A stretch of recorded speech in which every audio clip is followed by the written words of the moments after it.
अस्सलामुअलैकुम। इन कैसे हो आप सब लोग? आई होप आप सब ठीक ठाक होंगे। आज की एक छोटी सी वीडियो मैं आपके लिए लेके आया हूँ जिसमें हम डिस्कशन करेंगे, जिसमें हम थोड़ी सी बात करेंगे।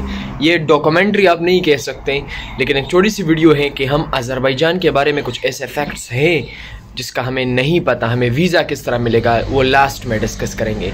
सबसे पहले हमारे चैनल को सब्सक्राइब करें अगर आपने नहीं किया है। नंबर फर्स्ट फैक्ट पे बात करेंगे। आपको ये पता होना चाहिए कि अज़रबैजान का कैपिटल जो है बाको है, और बाको सबसे एक फ्यूचरिस्टिक सिटी में ही काउंट किया जाता है। तो आपको ये चीज़ पता होनी चाहिए कि जो बाको की सिटी है ना, वो सी लेवल से काफ़ी नीचे है, कोई 20 मीटर्स आलमोस्ट वो काफ़ी नीचे है। तो this is the lowest capital of the world. ये एक ज़बरदस्त फैक्ट मुझे पता चला। दूसरे नंबर पे बाको में कुछ ऐसे प्लेसेस है, कुछ ऐसे एरियाज़ हैं कि वो बिल्कुल मतलब उसमें सालों से आग जल रही है। मतलब कम से कम 100 साल लोग कहते, कोई 200 साल कहते, कोई 300 साल। तो बहुत सालों से वहाँ आग जल रही, क्योंकि वहाँ पे ऑयल रिजर्व्स काफ़ी ज़्यादा है, काफ़ी ज़्यादा। और ये कहने में आता है कि सोवियत यूनियन के टाइम में जो मतलब वार्स हो रहे थे, उसमें 75% ऑयल जो है वो अज़रबैजान ही प्रोवाइड करता था। और इसी बिना पर अज़रबैजान को द लैंड ऑफ फायर्स भी कहते हैं, क्योंकि ये बहुत एरियाज है जहाँ पे मतलब ऐसे एरियाज है जहाँ पे फायर जल रही है, और काफ़ी द लैंड ऑफ फायर भी कहते हैं। और मतलब जितने भी लोग बाको जाते हैं ना, तो इस चीज़ को ज़रूर विज़िट करते हैं। थर्ड पॉइंट पे बात करेंगे, इसको द लैंड ऑफ वोल्केनोस भी आप कह सकते हैं, क्योंकि यहाँ पे कम से कम 400 से ज़्यादा मड वोल्केनोस हैं जो यहाँ पे आसपास ही है। अगर आप बाको जाते हैं तो बाको के बिल्कुल आसपास है, आप विज़िट कर सकते हैं इसको।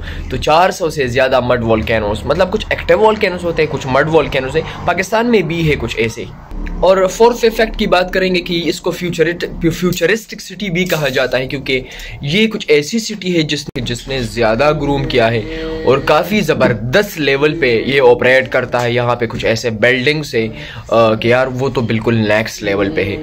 और फिफ्थ पॉइंट पे बात करेंगे, लास्ट फैक्ट है, मतलब मैंने कहा एक छोटी सी वीडियो है, और इस छोटी सी वीडियो के पीछे वजह क्या थी? वजह ये थी कि यार थोड़े से हमारे टेक्निकल मसले चल रहे, इसी वजह से हम वीडियोस रिकॉर्ड नहीं कर पाते। कोई मसले चल रहे थोड़े से इंशाल्लाह, तो मैंने सोचा कि चलो आज मोबाइल पे ही रिकॉर्ड करते हैं, और मतलब इतने लोगों को एंगेज करते हैं। कम से कम 3, 4, 5 दिन हो गए कि वीडियो अपलोड नहीं हुई थी, तो इसी वजह से मैंने कहा चलो एक छोटी सी वीडियो को लेके जाते हैं, वो पसंद करेंगे लोग। और फिर इंशाल्लाह हम टेक्निकल प्रॉब्लम्स को सोल्व अगर हुए तो इंशाल्लाह हम 2-3 दिन बाद हम बिल्कुल परफेक्टली हम डेली वीडियो फिर अपलोड करेंगे। लास्ट फैक्ट की बात करेंगे कि पाकिस्तानियों से ज़्यादा मोहब्बत करने वाला मुल्क कैसा है, मतलब अज़रबैजान। तो आपको पता होना चाहिए कि आज से सालों पहले जब अज़रबैजान और आर्मीनिया का फ़ाइट हो रहा था, मसले चल रहे थे, तो उसमें हमने अज़रबैजान की हेल्प की थी, और इसी बिना पर वो हमें काफ़ी पसंद करते हैं। वो काफ़ी ज़्यादा हमें मतलब अच्छी नज़रों से देखते हैं, और वीज़ा में भी इतने प्रॉब्लम्स नहीं करते, और काफ़ी ज़्यादा उसके एयरपोर्ट्स अच्छे हैं, वीज़े बड़ी आसानी से मिलते हैं। आपको आसानी से 10 दिन के अंदर वीज़ा मिल जाएगा। अगर अर्जेंट आप मंगाते तो मेरे ख्याल में कोई अर्जेंट आपको 2 से 3 दिनों में मिल सकता है, और 8 से 9 हज़ार रुपये इसकी फ़ीस है।